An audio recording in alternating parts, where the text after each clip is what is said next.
Radio 10h midi, Valérie Expert. Avec vous sur Sud Radio et avec Gérard Collard qui est déjà en colère, qui est déjà fâché. C'est quoi votre t-shirt aujourd'hui? Parce que Gérard, il faut le savoir.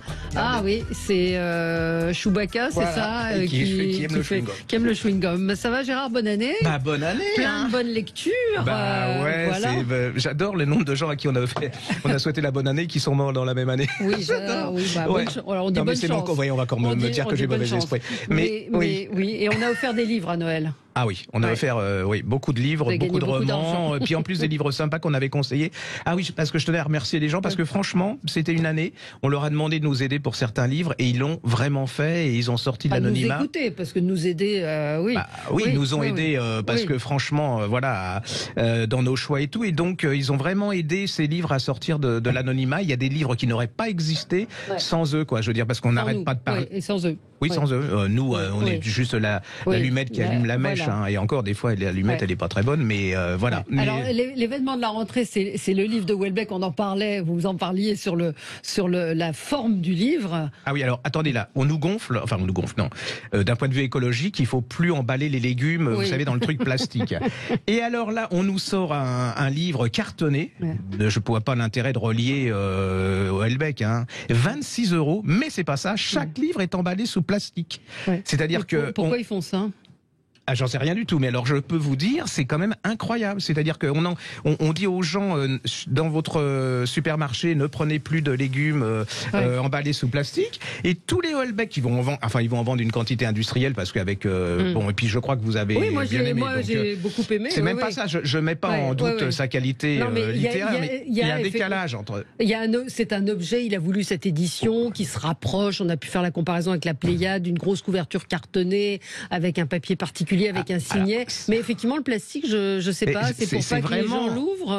Je sais pas. Alors certains vont dire que pour pas l'abîmer et tout, mais c'est pas cohérent avec toute l'histoire, toutes les principes écologiques dont on nous assomme. On doit plus donner des sacs en plastique parce que ça pollue. Et alors ceci dit, les sacs en toile là qu'on nous a donnés, là, je sais pas si vous avez vu l'article qui est paru, souvent fait en coton et tout.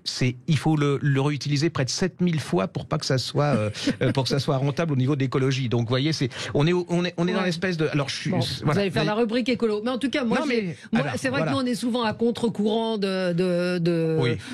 opinions générales. Mais moi j'ai beaucoup aimé. Je l'ai pas tout à fait fini, il fait quand même 760 pages. Mais c'est vrai que quand vous rentrez dedans, vous avez du mal à vous arrêter. Que Houellebecq, qui paraît être un intello un peu éloigné, il est tout à fait dans la vie. Il a un regard sur la société qui est très très juste et très pertinent et très drôle. Non, il a tout compris en plus. La manière dont il s'habille et tout, tout est calculé. Tout est calculé. Mais le livre est vraiment de qualité. Passons à autre chose parce qu'il n'a pas besoin de nous, je pense. Non, c'est ça. Mais ceci dit, vous avez raison. Il n'y a pas de raison de dire du mal d'un livre parce qu'il il va se vendre en grande quantité dont tout le monde parle. Donc il n'y a pas de raison. Sauf quand ils sont mauvais. Faut être objectif. Mais là, il est bon. Alors, vous avez lu quoi pendant cette année? Alors oui, vous m'avez même envoyé, parce que Gérard ne communique pas. Le dieu des livres ne parle pas avec le petit personnel. Mais là, vous m'avez envoyé un mot en me disant ça, c'est génial. Alors, ce qui est très très rare, parce que dans une semaine de vacances, vous lisez des bons livres, mais deux qui vous punchy. Enfin, c'est vraiment ça. Et alors. Souvenez-vous, ça, c'est quand même unique, c'est énorme. Daphné du Maurier, Rebecca, ça reste c'est un must, un grand classique. Et ça faisait partie de ces écrivaines, de ces auteurs ou de ces écrivaines, si vous voulez, les auteurs, moi je préfère auteurs, et que les critiques longtemps ont méprisé comme étant populaire, et c'est un peu comme Claude François, mais elle est toujours vivante, alors que les neuneux dont on faisait des tonnes et des tonnes sont plus là. Donc, pour en revenir, c'est un énorme. Vous pouvez reliser Rebecca de Daphné du Maurier, qui est paru au livre de poche, mais là vous me dites que vous avez trouvé l'équivalent de Rebecca. Déjà j'étais surpris parce que ça c'est une de mes écrivains anglaises préférées. Suzanne Fletcher, absolument, qui avait c'était fait Avis de Tempête. Vous n'avez pas lu Suzanne Fletcher, tout est j'ai lu en poche. Avis de Tempête, c'est un chef-d'œuvre. Enfin, c'est vrai. Sous la neige, je me souviens, c'est absolument extraordinaire. Mais vraiment, c'est une immense écrivain que je trouve que les Français ne la connaissent pas assez par rapport à la qualité. Et là. Alors c'est toujours des romans assez psychologiques, voyez. Et là, ils vendent ça, ils nous vendent en arrière dans le résumé comme un pastiche d'un roman gothique.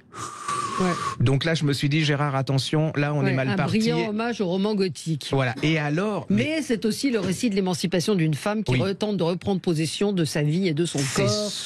par une plume aussi vénéneuse que sensuelle. Ah ouais, c'est surtout quelque chose d'extraordinaire. Une fois que vous commencez là-dedans, c'est Rebecca puissance 1 milliard, quoi. C'est-à-dire, c'est Clara qui est une jeune femme, hein, elle est une petite fille, même au début, elle a la maladie des os de verre. Donc, on voit comment sa mère et ses parents, on est époque victorienne, enfin voilà. Ils font très attention à elle, elle doit pas sortir. Il y a déjà la première partie, on se dit c'est déjà prenant parce qu'on est assez touché par cette petite fille, mais qui veut vivre. Et il y a un moment, elle va partir, elle décide de sortir parce qu'on elle décide, elle dit à son père, moi je veux prendre l'autobus et tout. Et elle va déboucher dans ce qu'on appelait les serres de Kew à Londres, qui sont des serres absolument fabuleuses. Qui est en couverture du livre. Avec des palmiers, et là, elle sait que c'est ça qu'elle va faire. Elle va se projeter là-dedans et elle va recevoir une annonce pour installer une serre dans une espèce de château. Un peu mystérieux. Bah oui, elle arrive là-dedans. Déjà, elle entend, on prévient que, alors c'est un monsieur qui s'appelle Monsieur Fox. Personne ne le voit jamais. Il y a une majordome, je sais plus quoi, si on dit une gouvernante, oui, qui la prévient qu'il y a des craquements, qu'il y a des choses comme ça. Et pendant tout le livre, il y a ce Monsieur Fox. On ne sait pas qui il est. C'est alors absolument une description aussi de toute cette époque, vous savez, où les femmes, elles étaient faites pour faire la cuisine, pour servir, mais pas autre chose. Et elle est passionnée. Elle va faire un métier d'homme. Et puis, il va se passer des tas de choses. C'est des rebondissements, Et alors, la fin...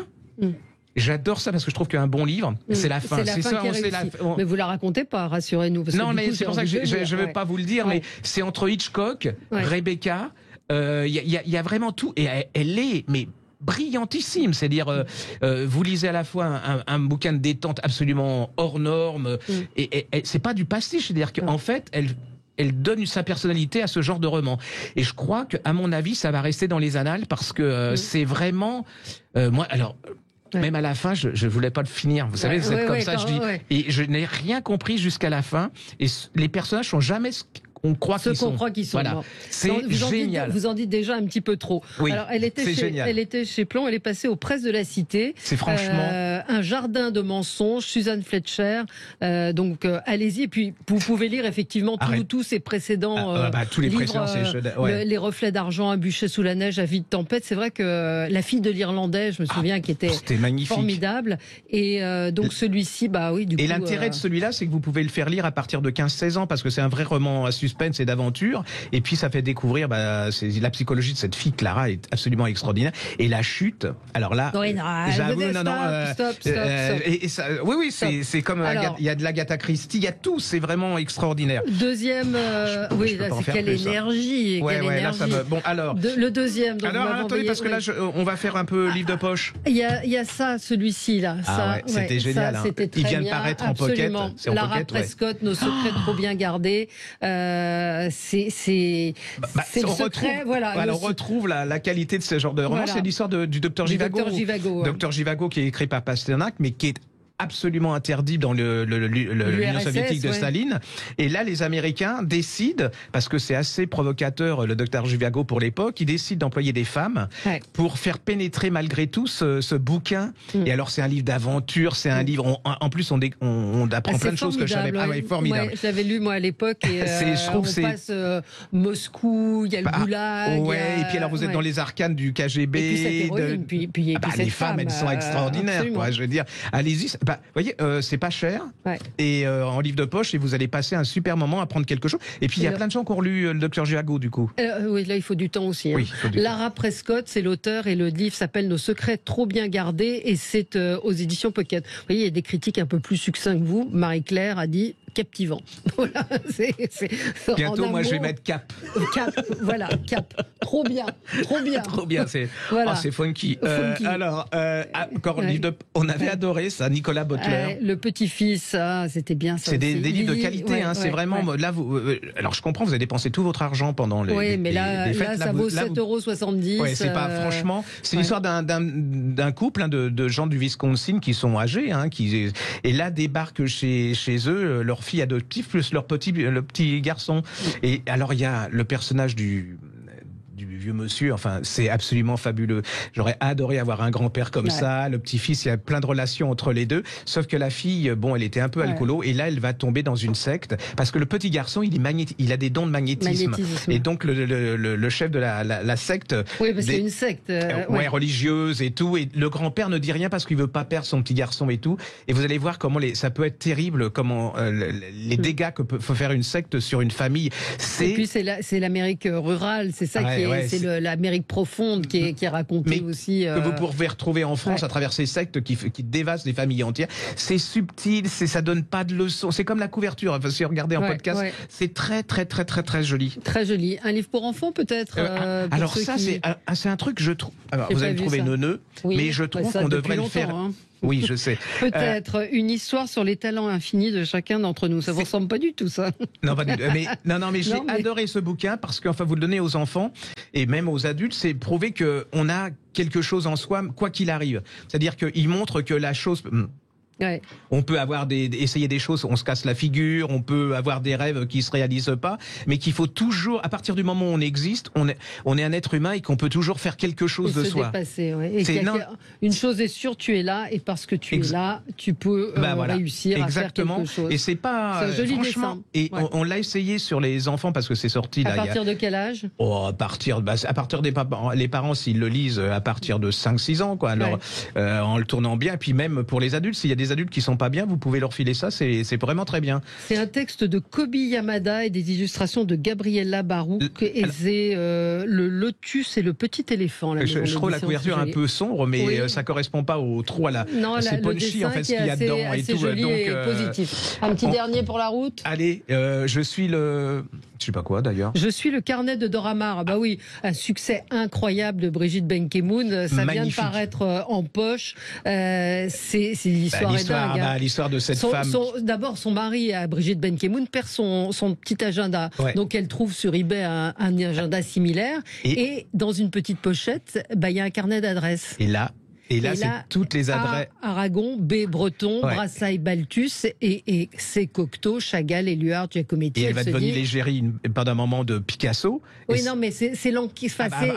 C'est ça l'histoire. C'est l'enquête qu'elle mène sur ce petit carnet d'adresses où elle se dit mais qui est cette personne qui avait les numéros de téléphone de ses plus grands artistes de l'époque? Et c'est Dora Maar. Et beaucoup de gens savent pas que Dora Maar a fini dans le sud de la France, dans une maison toute seule, très croyante, près de Dieu, et qu'elle rencontrera plus personne, quoi. Je veux dire, détruite par Picasso. Oui, elle a été carbonisée par Picasso. C'est un livre formidable parce que c'est mené comme une enquête puisqu'elle cherche à savoir, elle regarde les adresses, les numéros de téléphone. C'est vraiment génial. Et très vite, elle comprend que c'est Dora Maar et elle raconte à travers ce carnet la vie de cette femme, qui a été l'une des femmes de Picasso, qui était un peu un salaud, quand même. On peut le dire. Au niveau des femmes, là, à notre époque, il serait carbonisé aussi. Absolument.